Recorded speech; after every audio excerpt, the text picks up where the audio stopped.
Ever wondered how to connect with brilliant global minds? Diaspora Scholars TV is here.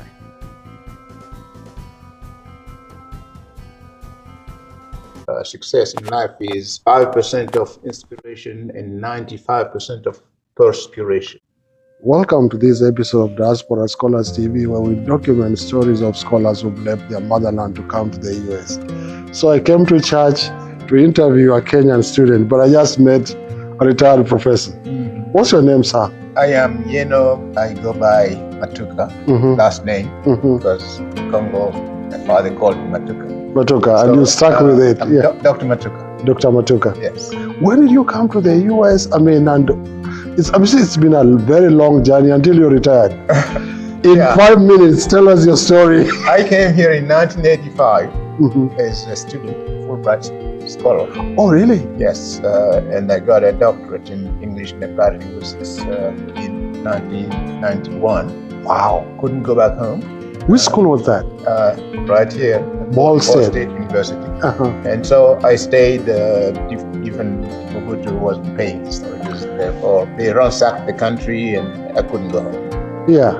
So I was stuck here and managed to go back and started working here in 1991. So after your PhD, you just started teaching straight away? Exactly. And you did a PhD in applied linguistics? In English, we called it applied linguistics with concentration in English. So wow. English was my major. I'm very curious to want to know how an African coming to the US to teach English. Exactly, yeah. Well, of course I had several degrees before then. Yeah. One from what we call IPN. This is a teacher training college in Kinshasa, 5 years. Then 1 year in London for diploma in English studies, and another year for a master's degree at Reading University in England still. Wow. Went back home and went on teaching, and then in 1985 I got that scholarship, brought me here, and therefore I was qualified enough to teach. Definitely you're qualified enough. American students, and you know, whether they were grown up or young. Yeah, because obviously you had done quite a number of studies in the UK and in Kinshasa as well. Right. So 1985 you landed in the US, or when was it? I landed in 85, and then started teaching until 2013 when I felt old enough to retire. It's you. I was 65 then. It's you who says that you are old enough. Nobody can even see that bit at all. Yeah, I am 77, and by March I'll be 78 years old. Oh my goodness, that's why I do this, folks. I go all over the US to be inspired, and I just met Dr. Matuka. Professor of English, but now I do interpretations and translations. Wow. You speak? 4.5 languages. 4? 4.5. 4.5? Yeah. Why is the half? What do you mean? It's just Creole, Kikongo, which is my native language. I used to go to Matadi where they speak Creole, so I learned it enough, acquired it enough. I can translate, but I can't interpret. Okay. Meaning I'm not fluent in interpreting. So you call it 4.5? Right, I call it half. That's the language of a professor. English, the half is Creole. I speak Lingala as well. Oh, you do? Living in Kinshasa for 15 years. Kikongo is my native language. French is the official language from 5 years old, sort of all the way through in college, where many classes were in French as well, but mostly in college I was trained in English. Oh my goodness, this is incredible. You are telling me about the book you wrote. Yeah. The book is Through the Eye of the Needle by Matuka Yeno. Pierre is my first Christian language that Mobutu, remember? Pierre, that is Peter for in English. Right. Mobutu claimed the authenticity was the thing for the Congolese, and therefore let all those first names, German, Jewish, whatever, go away, and to the Congo River and back to the ocean. You are a true linguist. You are a true linguist. All the way back to England, wherever they came from. So Matuka Yeno Matuka is my full name. Okay. In England, they wanted the first name. I said, if I told them Matuka was my first name, it would be demoted. So I said, okay, let's take Yeno, middle name, to become first. And Mansoni, last name, to become middle. Okay. And Matuka remained last. Matuka remained last. Yeah, the main name. Uh-huh. So that book starts at age 3, when I was 3 years old, all the way to 1991. Wow. So you don't see much of what came after that, meaning all the teaching is not there. All the teaching is not there. All the teaching isn't there, yeah. So what is the book about then? It's about my life and how I had to endure. So it's really, it started at age 3 when I could remember my father died. There were so many traditional sounds of the drum, including people, women crying and gunshots, because in Africa in those days when someone passed away, especially if he was important, as important my father was a judge. Your father was a judge? Yeah, a chief. So all the noise surrounding the death, and we were taken to the burial ground, I still remember. So that's the first chapter, which I call The Rooster Out of an Egg. The Rooster Out of an Egg. That's the first chapter of the book. Wow. Yeah. So the rest is about your life story. Every village I lived from age 4. I lived in several villages, and all the places I've been to, including England, I talk about them in there. So there are 17 chapters chronologically. The last chapter is in Mansi. The last chapter is in Mansi. How I escaped not going back to Congo. Oh my goodness! Yeah. We need to find that book. Where can we find the book? On Amazon.com. They're still selling it. On Amazon.com. The Eye of the Needle. The Eye of the Needle. Matuka Mansoni. Matuka Yeno Mansoni Pierre. Pierre for Peter in English. Yeah. Some people would think Pierre is my last name, but no. No. I just put it in there because in Congo, there are 2 ways of naming people, maybe 3, but let's just talk about it. If you are from the French tradition, Pierre would be first name. The Belgians who colonized us use first name as surname or last name, sort of, because we were like, I was Matuka Pierre. My scholar, let's say my school documents, you may see sometimes I'm Pierre Matuka, sometimes I'm Matuka Pierre.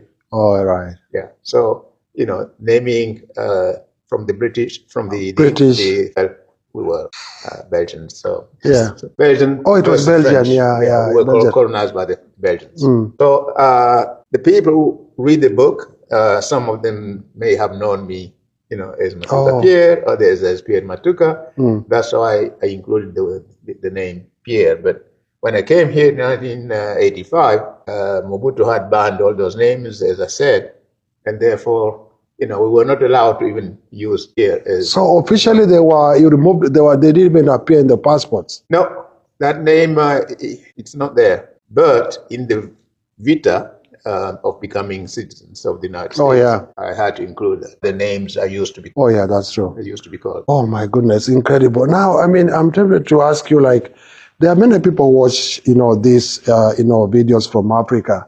And, they want to draw a lot of inspiration. One thing, what can you tell that young man, young woman in Kinshasa or in Bukavu or wherever, or in Nairobi, who want to aspire, who want to come to the US? First of all, when they come, what should they do to succeed, in a few words? In a few words, to succeed, you need a lot of, there is a bit of luck, but mostly work.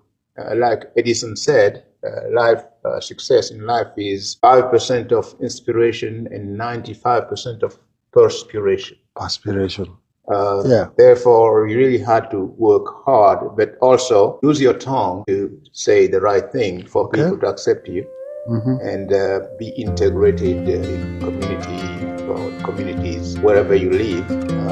Make sure get accepted and they can hold you up and keep you alive, because there may be times of hardships, you would know very well how to handle it. I used to write some letters sometimes with a lot of anger in them, given how I was treated sometimes. But after giving those letters to other people to take a look at, they would say, we don't talk like this here. So if you want to get something, try to be soft and gentle and persuasive positively.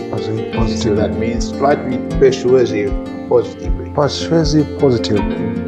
In short. That's what I would say. 5% of inspiration and 95% of perspiration. That implies enduring some situations that are difficult to survive. I used to tell my students, because I used to inspire them. Anytime I would start my class, I used to teach composition, and I had them write something about me. So I would allow them to use the 5 different question words, 6 actually, who, where, how, why, what.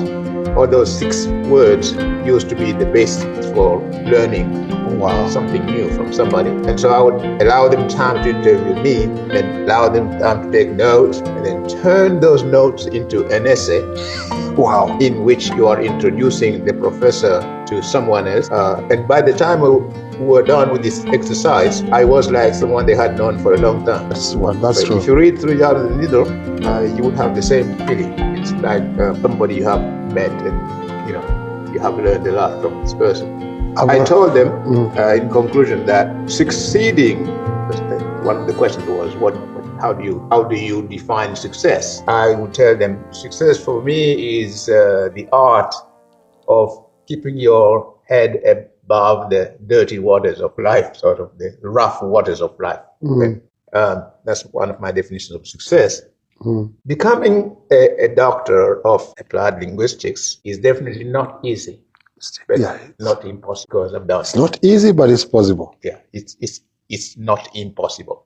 Yeah. So, you turned it to the positive, but it's possible, yes. Oh my goodness, this is Dr. Matuka. You can listen to him the whole day. I tell you, through the eye of a needle, he has withered a lot since he came here in 1985. Can you believe it? How many years are those? It's going to celebrate your 78th birthday? 78 this year in March. On the 17th, I will be 78 years old. I'm sure you want to listen more from Dr. Matuka. We will be back for sure at Ball State and find Dr. Matuka. We know where to find him on a Sunday in this church. What is the name of? I've been in this church since 1986. And so what are you talking about? Those are 40 years. They made me an elder. Yeah, those books over there contain pictures of people who have been in this church since before me. 40 years in this church. 40 years. 5% inspiration, 95% perspiration is one of the takeaway messages we learned today. Go find out through the eye of a needle by Dr. Matuka. I tell you, this is incredible. And this is Diaspora Scholars TV. My name is Daktari. We will be back. We have another reason to be back at this very church where we came to interview J.K. Njenga, who is a choir director, but we met not only the choir director, we met an elder, actually almost a founder of the church. 40 years. This church was done in 1880 something. They moved downtown, this place here. So now, but you see, I'm right. He even says that the church didn't even begin. It was built in 1991. I mean, not that part was the older part. But he started with that building there. Was added. Promise me we'll do a full interview. This is I want to learn more from you, and thank you for the good work you've done for the many people. And if you are watching and you know Dr. Matuka, if he taught you, please reach out to us. He's still strong. I tell you, this man. And if you're watching from Congo as well, be inspired. Ever wondered how to connect with brilliant global minds? Diaspora Scholars TV is here.